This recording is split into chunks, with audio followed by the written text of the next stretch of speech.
All right. Hello, hello. Let's sit up nice and tall and close the eyes.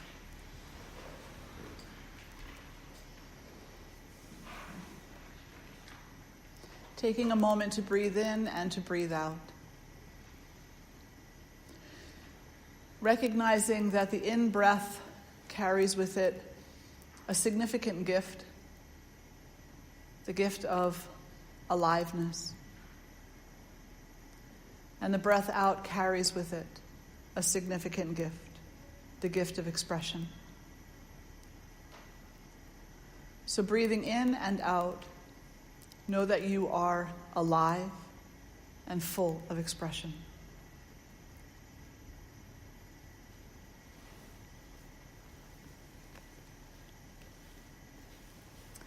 Reading to you from the Radiance Sutras, the Bhairavi Tantra. Adorable goddess, these practices are a nectar I share with you. Drink from this cup whenever you are thirsty or crave to be refreshed in the essence of life. Know that this ambrosia is available to you everywhere, for the universe is made out of it. Simply go to the intersection of flesh and spirit and breathe in the tiny sparks that fly. Within this very body are many gateways to the infinite, where incarnation and immortality consummate their passion for each other. Share these teachings with all generous-hearted people who come your way and ask. When you meet someone whose heart is vibrating with the flow of love, let your words and energies be free as you're breathing. Friends, relatives, neighbors, people who abide in your village, city, or country, be not concerned with their attitudes toward these teachings, for everyone is discovering the intimate universe in their own way.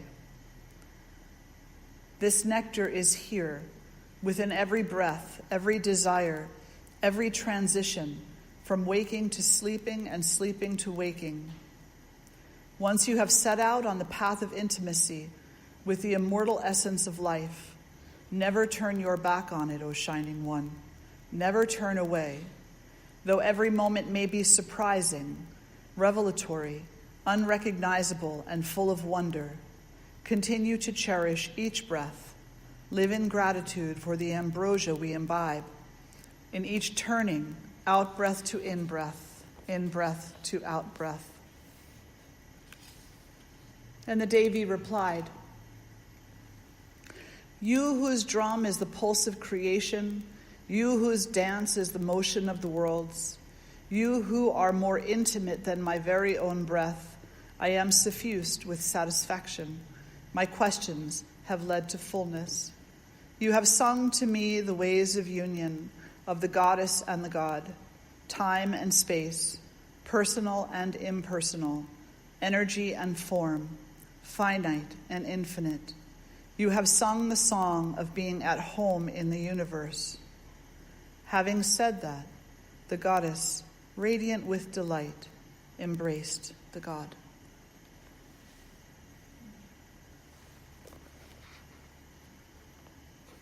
And fluttering the eyes open. That is Lauren Roche's translation of the Bhairavi Tantra, which he calls the Radiant Sutras. And they were the final sutras in this scripture. And they are the culmination of a conversation between Shiva and Shakti. Shiva, the god, Shakti, the goddess. Shiva, the essence of matter. Shakti, the manifestation of potential. Shiva, the consciousness. Shakti, the playfulness. For those who were here on retreat this weekend, we talked a lot about Shiva and Shakti and what they represent. And so to bring everybody together in the conversation, in the yoga tradition, there are many names, but they're all aspects of the one. They're not different from one another. It's just that the qualities that they manifest and that they are dominated with are different, just like your personality has different parts to it. And Shiva is the god of destruction, the lord of yoga. He is the blue one. He is a bit different than some of the other gods. In that he's typically either naked or he wears a tiger skin. He has beautiful dreadlocks with the Ganges River flowing through them. He has a crescent moon in his hair. He is the color blue. And he is a little bit different than some of the other gods. In the formless aspect, he is Shiva. And then when he incarnates, he is also called Shiva. Whereas when we look at other deities like Vishnu, in the formless he is Vishnu, but when he incarnates he's Rama or Krishna, many other names. Shiva kept his name. He kept his name. I guess he liked it. And Shiva's primary identification by devotees is as the Lord of Destruction, because he's the one who makes room. He sees to the ending of things so that new things can begin. He sees to the completion of processes so that space can be held for the next process to begin, which is really only a continuation of the previous, but still, something changes. And he sees that. He oversees that. In some traditions, he is also considered to be the ultimate aspect of the deity. He's also considered to be the creator. He is the creator, the maintainer, and the destroyer. He is that which brings forth and manifests. He is that which maintains what has been manifested, and he is that which destroys it as well. But in one of the traditions, it states that he didn't really want all that work. So he brought forth Brahma and Vishnu and said to Brahma, you do the creating. And said to Vishnu, you do the maintaining. I'm going to have the fun of destruction. And so it was. Shiva is the auspicious one. Shiva is so beloved to those who follow him, to those who are devoted to him as the universal consciousness. When he's manifested as into a human form, he has a consort. In the formless, his consort is Shakti. Incarnated, his consorts are Parvati, Uma, Kali, Durga, Bhairavi. And again, these are not different women or different goddesses. They are all aspects of the one. And the interesting thing that they have in common with Shiva, particularly Kali, is that she's the goddess of destruction. So if you can imagine that party. The god of destruction and the goddess of destruction. Things are just starting to warm up. But again, the destruction that they oversee is sacred because it is the ending of things that need to end in order to open space for the things that need to begin. And as spiritualists on this path of yoga, we potentially can see clearly that there are aspects of ourself, habits, behaviors, outdated beliefs that need to end, that need to literally be burned to ash, so that there is space for the truth and space for the experience and the expression of unity, for the experience and the expression of transcendent reality. And so Shiva and Shakti in the formlessness, Shiva and Kali in the form, oversee this alchemy of the spirit of our being, taking us from a state of being lost to the state of being found, from the state of being hidden to the state of being discovered. As the Lord of Yoga, Shiva's consort is the yogini. The word yogi is asexual. It means anybody who practices yoga. The word yogin is the male practitioner, and the word yogini is the female practitioner. But when you use the word yogi, you're talking about either or. Shiva is the Lord of Yoga. He is the one who practiced and espoused the teachings. But the yogini, Shakti, is the power of the yoga. So you are either just standing on your head, or if the yogini is present within you in a way that you recognize, she is awakening and balancing you through the process of standing on your head, or holding into any one of the postures that we were in this morning. But particularly communing with the breath. That's where she is alive the most, in the breath. That's where they both are. So the yoga of the Shiva and Shakti is the yoga of the breath, the yoga of breathing. That breathing in, we receive the gift of aliveness, and breathing out, we express the gift of that life. Breathing in, we receive energy on all levels.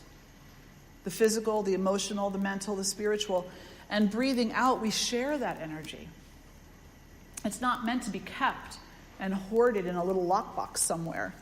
It's meant to be shared communally with all others, so that our life and our life force becomes a force of good in the world, a force of positive in the world, a force of recognition of the sacred in the world. And so the God and the Goddess breathe through us. And the ultimate practice in your yoga is actually not standing on your head or putting your foot behind it. The ultimate practice in your yoga is breathing. Why? Because the breath is not only the direct link between the gifts that we are given by the divinity itself, but also the link to the nervous system within this physical body that allows us to experience imbalance or balance. And when the nervous system is toned through the process of breathing appropriately, then we become empowered to walk non-violently through this world and to do significant service for the sake of the healing of all beings everywhere. So if your yoga practice does not include mindful breathing, then your yoga practice is lacking substance. If your yoga practice does not include an acknowledgement of the breath in and the breath out as the Shiva and the Shakti, then your yoga practice is not complete. If your yoga practice does not include an understanding that the power of your practice is in the toning of the nervous system, then your yoga practice is not a complete education. Because those three things matter absolutely to the spiritualist. That there is a relationship with the divine. And here we're utilizing the names Shiva and Shakti, but it could just as easily be Krishna and Radha, Christ, Buddha, Allah, Yahweh, Muhammad, whoever, whatever name. Your spiritual practice, your yoga practice, is your relationship to that. And the manifestation of a deep, meaningful relationship. And you're recognizing that relationship and empowering that relationship within yourself by making yourself accessible through every single breath you take. Knowing that in addition to that relationship, as if that wasn't enough, you get the added bonus of a healthy nervous system, which empowers you to not worry about what other people say or do, with regard to you. It's none of your business if they talk about you. Who cares? It's just their opinion. Instead, the nervous system becomes toned. You're clear about your relationship with the divinity, which allows you to be clear about your karma and your dharma. And you walk straight forward on the path of fulfilling that. And you have no concern for what anybody else says or thinks about it. Because you know in your heart, the heart is very clear on these things when we listen to it. You know in your heart that that is the truth of the purpose of your being. But that doesn't mean it's easy. Okay, yay, let's just breathe. We'll all be awakened. No, it's not that easy. The nervous system is necessary. The condition of the nervous system, that it is balanced, is necessary in the awakening, because awakening is not an easy task. It's actually quite painful, because parts of you have to die away. Parts of you are destroyed in order to awaken other parts of you. You cannot be hateful in the world and awaken to love. You have to destroy the hate. You cannot be greedy in the world and awaken to generosity. You have to destroy the greed that you experience. And that's where Shiva is. He's helping you to destroy that. He's helping you, he's supporting you in destroying the behaviors, the beliefs, and the like that are not serving your spiritual awakening. But Shiva's qualities are, they can be harsh. Force, logic, discipline. So Shakti is his opposite. And her presence allows that destruction to be a nurturance. Her presence allows the destruction to take on the new birthing of your potential, so that when the hate is destroyed, the love is manifested, is birthed, literally, in her womb, in her being. And she says to you, you've made some space within yourself, I see. Let's fill it with this. And she infuses us with the potential of sacredness and recognition of that sacredness. And she teaches us how to dance and how to celebrate and how to enjoy. She teaches us that destruction doesn't have to be just painful. You can actually shed that skin like a snake sheds its skin. And you can enjoy the shedding, knowing that it's followed by a greater freedom. And that you can also, if you choose to do so, you can actually celebrate the pain of the shedding. You can celebrate the humanness of that letting go. And she'll dance you through it, breathing in and breathing out.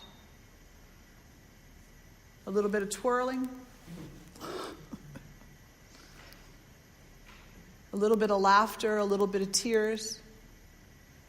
Maybe a little screaming.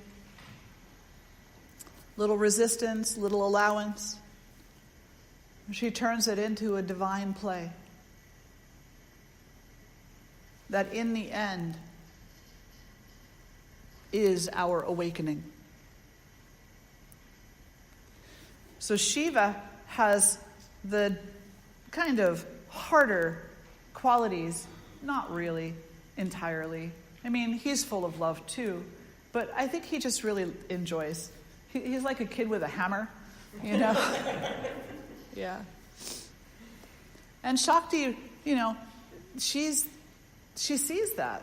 And she loves him. She adores him. They're here. Shiva and Shakti, in the formless, exist as the divine coupling They are two halves of the same thing. They're two halves of the whole. And in that, they're called Ardhanarishwara. They're called the divine union, the balance, the ultimate balance of all things. But within us, in our human experience of them, in trying to understand how they exist within this body and this life experience, we say, well, initially they're kind of separate. Shakti exists within this body in the form that is called Kundalini. And that's a serpentine snake that is wound 3 times at the base of the spine. And right now, maybe she's napping, taking a little snooze. And Shiva is somewhere. But Kundalini is the focus first. So we do our yoga practices, we do our breathing, we do our service, we practice our bhakti, whatever our spiritual habits happen to be. And at some point, if they become skillful enough, masterful enough, and intense enough, they will wake her up. And that serpent will begin to unwind. And we will experience lightness in the body and mind. We will experience intense happiness. We will experience a sense of radiant joy beyond anything we can describe. But if we're not mindful, it will only be temporary. And actually, it will only be temporary anyway. But if we're not mindful, it will be temporary and it will end in confusion.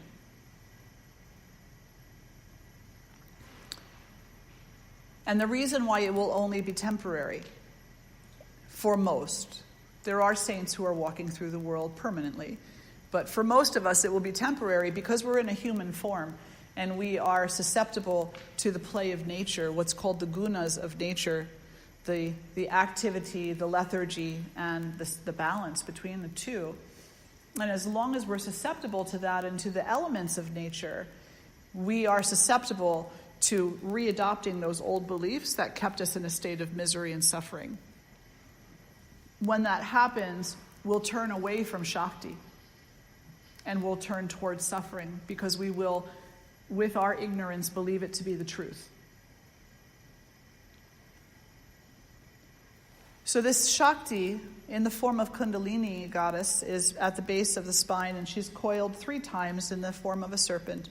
And we do our spiritual practices, and we become skillful and disciplined and masterful and dedicated and intense about it. And she starts to uncoil, she starts to awaken, and somewhere as she's piercing the granthi of the heart, the knot of the heart, there are 3 knots. The first knot is the knot in the abdomen, second knot is the knot of the heart. When she pierces that knot, she begins to transform into Shiva. Pierces the knot at the throat, which, when it's too tight, keeps us from speaking and hearing the truth. Suddenly, we start to understand the truth in a way that cannot be described. Now, at the third eye, Shiva has emerged. Consciousness, wisdom, truth, bliss. And then some say that is the ultimate, what it's Shiva. But then others say, actually, the crown opens and the Shiva and the Shakti merge into the Ardhanarishwara, the ultimate balance within the universe. Our hate dissolves, our greed dissolves, our story dissolves, and we exist in those moments in the state of Sat Chit Ananda, truth, consciousness, and bliss.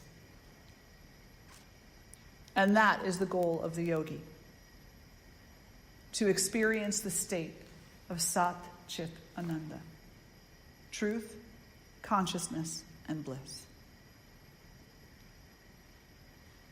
And I say for those moments because we don't know how long it's going to last for anybody. It depends upon many things. It depends on your karma. It depends on your spiritual agreement. It depends on the tonality of your nervous system to be able to maintain that intense joy. It kind of sounds like it should be easy to maintain intense joy, right? Somebody go over there and jump up and down with joy, and just keep jumping up and down and let me know when you get tired. It's not easy to maintain joy, appreciative joy that fills every molecule of your being. But you know what is easy to maintain is anger. Anger is very easy to maintain.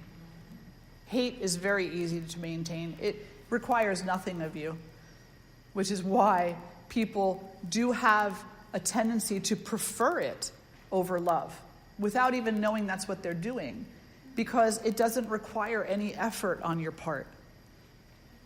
It doesn't require effort to hate somebody. It just requires that you don't do anything except for hate. And then you can fall into that. It's kind of like a quicksand. It just keeps pulling you down into a false sense of security. And then you feel lost and doubtful. And then it just builds on itself. Hate is its own energy.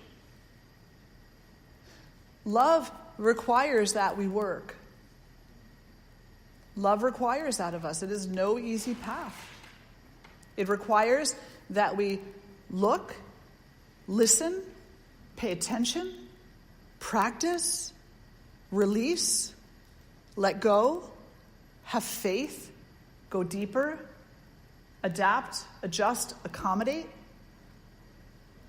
build faith over and over and over again in the understanding that the power of love is so beyond the power of hate as to be indescribable.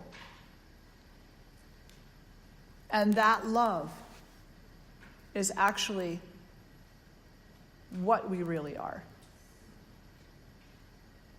And that when we succumb to hate, we are in a deep state of ignorance and a deep state of disidentification with the truth.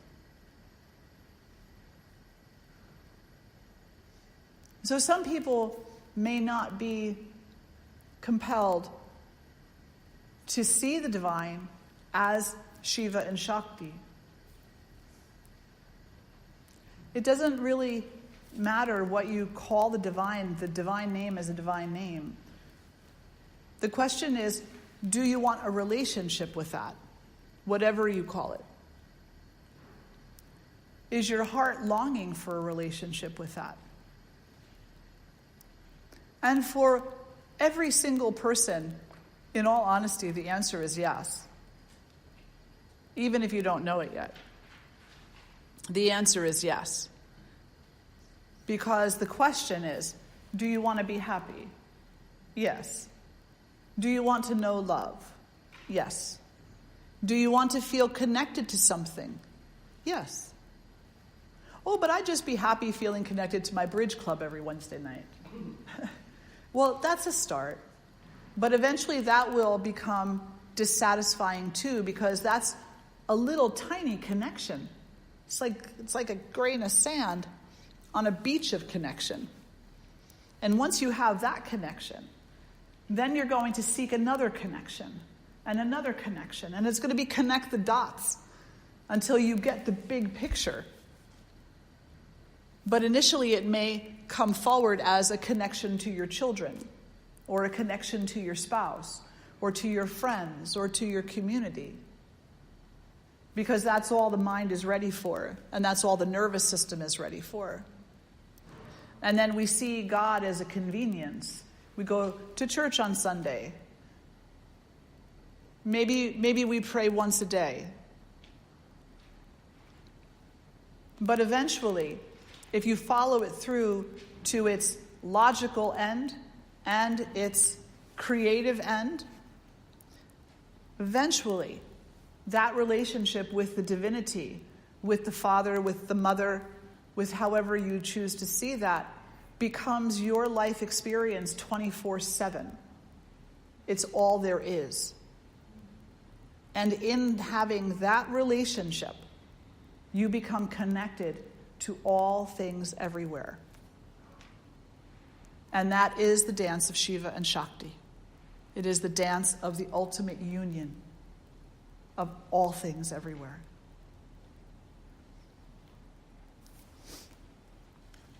And then someone might say, but my spouse doesn't want to live that way. My child doesn't let me live that way. My job takes too much from me to live that way.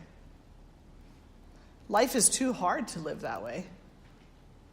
There's too much hate everywhere to live that way. There's so much fear, I can't live that way. And a little bit of a bold statement, those are all false. They're all false. They're all lies that you tell yourself, and that I have told myself too. Because the reality is that in the face of hate, you must be love if you wish to be a spiritualist, if you wish to have a relationship with the divinity. If your spouse doesn't want to, it has nothing to do with you. You still do it. If your child doesn't allow you because of their behavior or their needs, then you're seeing your child in the wrong light. You're seeing your child as something that you are carrying on your shoulders as a burden, when your child is simply a spirit that you're mentoring in this life, and it is up to you to show them the way. And then allow them to either adopt it or not, as they will, because that's their karma. Your child is not here to stop you. Your spouse, your friends, your community are not here to stop you. They're here to inspire you.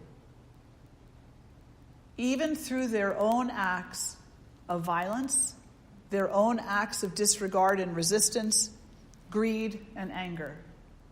Even in those acts, your community, whatever that entails, is here to inspire you to go even deeper into your own inquiry. Because that is what you're meant to do.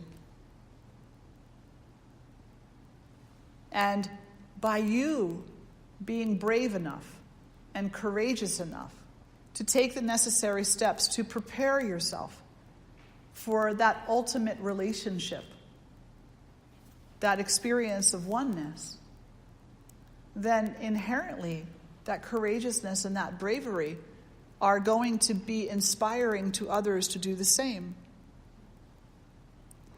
But that inspiration isn't even the point. The point is that it's up to you for you. That's your path in this life, if in fact it is. And only you can decide that. You'll either choose the anger, the disruption, the chaos, the drama, or you will choose the love and the relationship and the service and the spirit to spirit oneness. It kind of sounds like it's all or nothing. It's like black and white. It's like one or the other. It's not. It's both. Some moments you're going to choose one, some moments you're going to choose the other. It just kind of depends on where you are, and that's why your spiritual practice is so utterly important. That's why it matters that you keep coming back to Shiva and Shakti, to Christ, to Buddha, to whoever it is that you are naming for yourself as being the representation of that. That's why it's so important for you to keep coming back, not just on Sunday, but every day. Because otherwise that relationship will not be strong enough to carry you through the times of great difficulty. Instead, you will feel abandoned and disregarded. It's only through cultivating that relationship on a consistent, over a long period of time with little to no interruption and great enthusiasm basis, Patanjali's Yoga Sutra, that you end up in a relationship that is a healthy relationship. And here we're talking spiritual health, that you open yourself to that. And then you achieve the things that you wish to achieve in this life. But as long as we sit back and say, I can't do this, then you won't. It's that simple.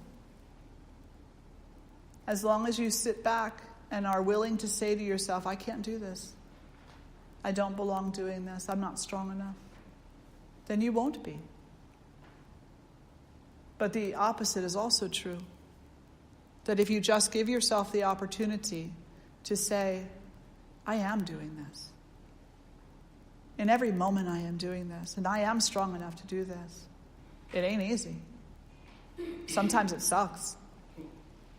Sometimes it's the hardest freaking thing I've ever done. But I am doing it. In my time, in my way, with guidance when it's needed, with the inspiration of the scriptures, with great faith in my heart. Good timing. That was funny. That was Leela. But with the great faith in my heart, I am doing this. Just try that on for size. Close your eyes, because nobody likes to feel like they're being looked at. And say, I am doing this. I am doing this. I am walking the path of awakening. I am walking the path of awakening. I am strong enough. I am strong enough. I am love enough. I am love enough. I am faithful enough. I am faithful enough. To see this through. To see this through. And then open the eyes. Isn't that easy? Now just keep saying it. And drop the other stuff. Let go of the self-doubt, the negation. Let go of that. And when in doubt, dance. Shakti is the creative flow of the universe. Shiva is the matter. Shakti is the potential that it holds. And she's oftentimes associated with a great dance. So dance. Spin around a bit. Give yourself the opportunity to be joyful for no apparent reason. You just lost your job, your bank account is overdrawn, and someone rear-ended you on the Pennsylvania Turnpike. Dance. And just have faith that all those other things, sure, they matter in the material realm, but in the spiritual realm, they really have no meaning. They will resolve themselves and work themselves out in the way that they're meant to. They will never stop you from dancing if you choose to dance. You have an illness. You have obstacles in life. You are experiencing abuse in relationships. Dance. And allow the dance to bring forward the strength necessary to make the changes necessary. Dance and allow yourself to feel joy so you don't forget that that is your potential. Dance. Remind yourself that you are not here only to suffer. You are here to awaken. You are here to find, discover, reveal the truth of happiness. So dance. The dance of Shakti and Shiva. And celebrate that and let it inspire you to make the changes necessary to be deep on your path.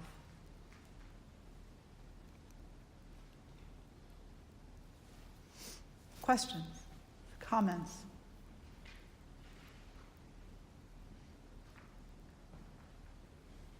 We've all got it down? What do you think, Davy? I was just reminding myself, I had a teacher who used to not insist, but accentuate that it's a practice. we're practicing getting ready for those levels of Satchidananda. So you're going to have good days and you're going to have bad days. The only thing that's important with the bad days is you pick yourself up and you keep going. Yeah. You know, and I've held on to that very strong because scheduling is not my thing. I'm not very good at it, nor is keeping time. So just do really well, and then it all falls apart, and then I get back up and I keep going. Yeah. And that's all that's required. Absolutely. And, you know, Shiva and Shakti are so thoughtful of us that, you know, she even named an aspect of herself after that brokenness. Yeah. Akhilandeshwari, the goddess who is never not broken. There is healing in the brokenness. There's sacredness in the brokenness. The brokenness is sometimes necessary in order to be able to see the contrast, to see what the possibility is. If all you ever saw was that blue sky, you would never know the beauty of a stormy one. And if all you ever saw was a stormy sky, you would never know the beauty of the sun peeking out from behind the clouds. So in the interruption, in the seeming inconsistency, there is great sacredness. In your own brokenness. You know what's really cool about a broken bone? Not the pain. Although actually the pain. And you know why? Because the pain is an indication that your cells are rebuilding themselves. The pain that you feel, how many of you have had a broken bone? Yeah. It was painful while it was healing, was it not? Yes, absolutely. That pain was telling you that things were being healed. And did the doctor say to you, your pain is a good thing? If you don't have pain, that's an issue. Because if you don't experience pain while that fracture is healing, it means it's not. It means it's not healing. It means the bone is not mending itself. It is not coming to unity with itself. It's staying separate. So the pain is necessary in that process and in many others because it reveals the greater potential. It's hard to take sometimes, I know. It's hard to accept that because we just all want to be happy. Or maybe we just want to be satisfied, which is not the same thing as happy. Because satisfaction is temporary, very much so. You're very happy with that water in that jar, aren't you? Very satisfied with that. Till I take it away. Then I have... Satisfied now? Can be. I'll just adjust. Exactly. But that is exactly the most beautiful I can be. You can be. But oftentimes we don't think so. We think we can't be. Yeah. And Shiva, through his all of his facets, and Shakti through all of hers, remind us that we can be. We can be unified with them. We can be involved in the dance. We can be awakening in this life. We can be in process. We can see things that we never thought we could see. We can embrace the goodness and embrace the storm while we're at it. We can see it all as part of our path. You're not going to stop the storm as long as you're in a human body. Not possible. You're biological. You're going to build up and break down day after day after day for as long as you're here. You're not going to be able to stop the diseases and the illnesses completely. It's not possible. You won't stop the injuries completely. It's not possible. But you can have a different relationship with them that is based on your spiritual practice and what your spiritual practice tells you about the very foundation of your existence. That you're not here to wallow. You're here to lift yourself up and walk forward. Or backward. Just depends. Any other thoughts anyone would like to share or any other questions? No? I would actually, Yeah? just because this is also something that, because I was thinking about coming here for the Shiva Shakti workshop, and Kali and Shiva in their destructive form, or their evolutionary form if you prefer, Mm-hmm. Can seem very frightening. Yeah. But is it because sorry, as I'm collecting my thoughts, it's the vastness of them that's frightening. Because if you look down the barrel and look into them, there's nothing but space. There's nothing but potential. Because everything that you had has come to an end. Mind you, it's not without your permission. You have to agree, you have to be ready. They're not just going to come and rip something that you consider valuable away from you, that you'll go mad. That's just how that works. So something in you has to agree to that. But there's such vastness in potential, it can be frightening. But don't be afraid of it. In that black void is absolutely unbelievable love. A love without measure that is being waited to pour into your vessel as soon as you are willing to let go of everything that you think you know. So when you look into that vastness and you see that fear, know that there's love right behind it. So don't be afraid. They are the most loving parents you could ever have, far and above anything your earthly parents could have ever done for you. Because they, in truth, they made both you and your earthly parents. Everything comes from them. It comes from their love. So don't be afraid of the dark. Don't be afraid of the vastness. It's a wonderful thing to plunge into when you're ready. And the gift that they teach, and that's beautiful, so thank you for sharing that, is the power of unconditional love. And maybe that's why they're so frightening. Yeah. Because we love conditionally. But Shiva and Shakti teach what unconditional love is. And so do Radha and Krishna. And so does Sita and Rama. All the couplets do. They teach that sacrificing everything is part of loving. And here, Shiva and Kali are engaged at one point in a dance of destruction. They were in a battle with demons, and Kali was so overwhelmed by the energy of this battle that she started to dance on Shiva's chest, this dance of destruction. And she just went on for some time, and he just laid there. He just laid there. He didn't say anything. He didn't knock her off and tell her to knock it off. He didn't judge her. He just stayed there.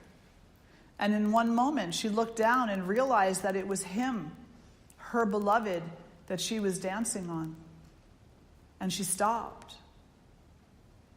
And they fell into another embrace. And it's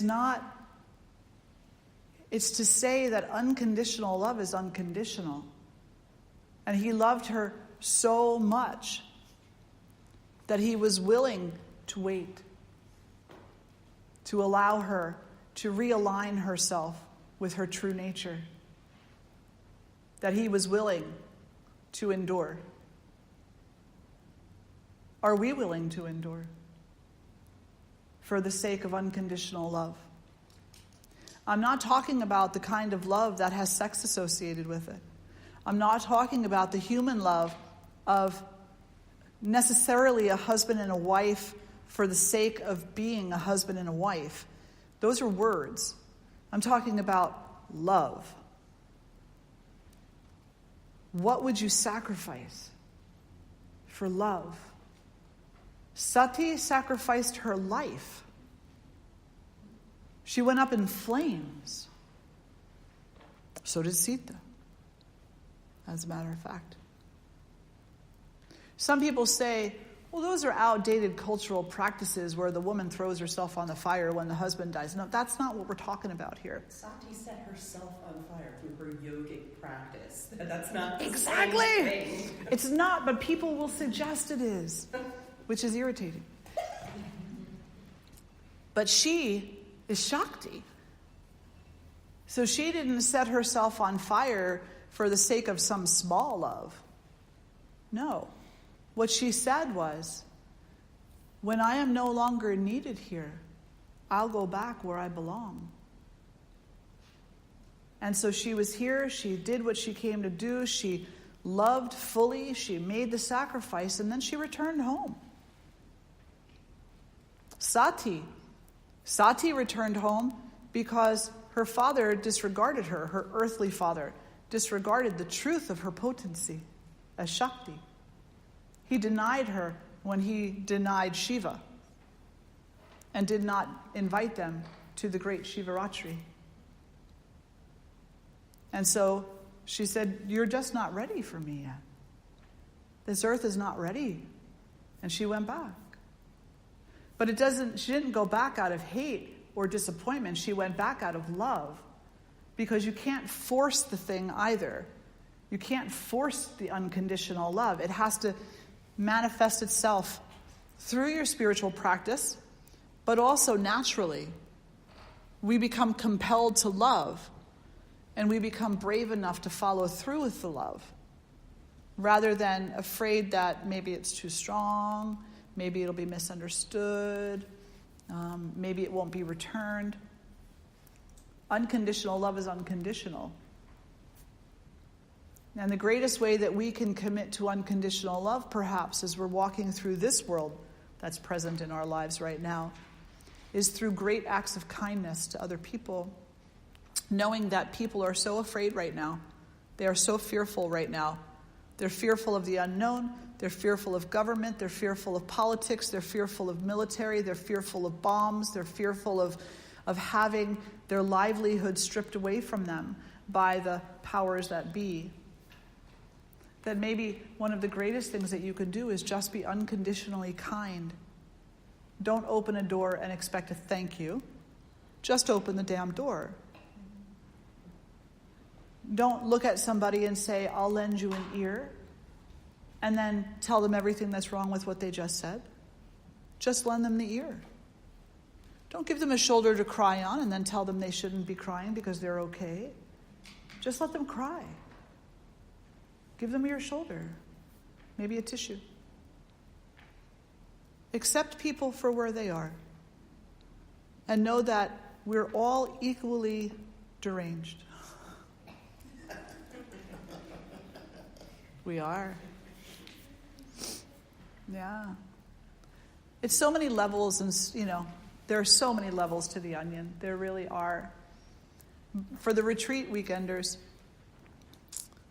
I would love if you walked away from this weekend simply with a deeper curiosity about cultivating relationships in the light of your own spirituality. How do you practice relationship given the spirituality that you wish to have practiced in your life? And that's not about what you get from other people, it's about what you give. It's about how you present. It's not about, well, I'm always nice to them and they're never nice to me back. It doesn't matter that they're never nice to you back. If your spiritual practice is strong enough, you don't need them to be. You don't really need them to be anyway. The ego wants them to be. But if you walk away from this retreat with an intention to investigate relationship with people, with nature, and with that, and perhaps with that as Shiva and Shakti, maybe dancing when no one's looking, and then dancing when they are. And being okay with that as an expression of love. That would be a beautiful thing. And for the YTTs in the room, I trust that after this talk, when you get onto your yoga mat later, there will be a part of you, even if you are not aware of it, that will be open to their presence of Shiva and Shakti, to the presence of the power of Shakti and the discipline of Shiva, to the love of the mother and to the logic of the father, to the softness of the mother and to the strength of the father, in your practice and in your teaching. And for our guests in the room, I trust that you're hearing what you need to hear because you keep coming back. And it will play itself out appropriately. Absolutely. Yeah. So, sit up tall and close your eyes.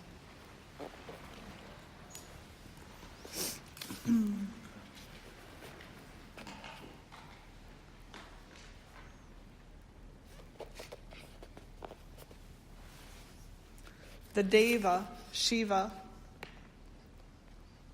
in verse 160 stated, "Friends, relatives, neighbors, people who abide in your village, city, country, be not concerned with their attitudes toward these teachings. Everyone is discovering the intimate universe in their own way. This nectar is here, within every breath, every desire, every transition, from waking to sleeping and from sleeping to waking. Once you have set out on the path of intimacy with the immortal essence of life, never turn your back on it, my shining one. Never turn away. Though every moment may be surprising, revelatory, unrecognizable, and full of wonder, continue to cherish each breath. Live in gratitude for the ambrosia we imbibe in each turning, out-breath to in-breath to out-breath."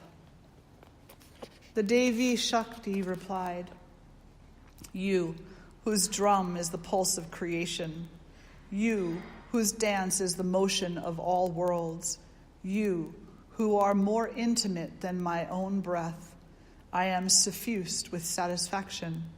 My questions have led to fullness. You have sung to me the ways of union, of the goddess with her god. Time and space, personal and impersonal, energy and form, finite and infinite. You have sung the song of being at home in the universe." And having said that, the goddess, radiant with delight, embraced her lover. Drawing the hands together in front of the heart. And together we'll lift our voices in one beautiful Om. Take a breath in.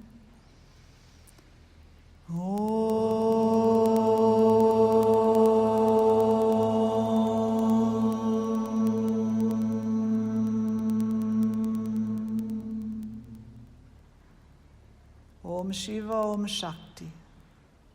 Om Shakti, Om Shiva. May the mother and the father and the mother bestow their blessings upon us continuously. May they awaken our hearts to the reality of what's real, and may they empower us to release the unreal. May they shine the light of love upon us always. May we see that light and embrace it. Namaste. Thank you all so much for being here. So wonderful to have each of you here.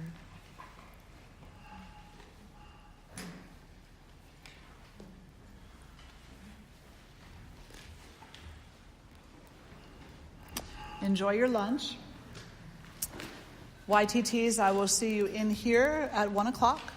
Is that right? 1 o'clock.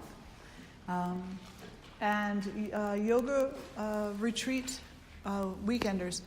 Thank you so much for being here. You know, it's just such a blessing to gather with you again and to share with each other, you know. I appreciate so much everything that you bring to these programs.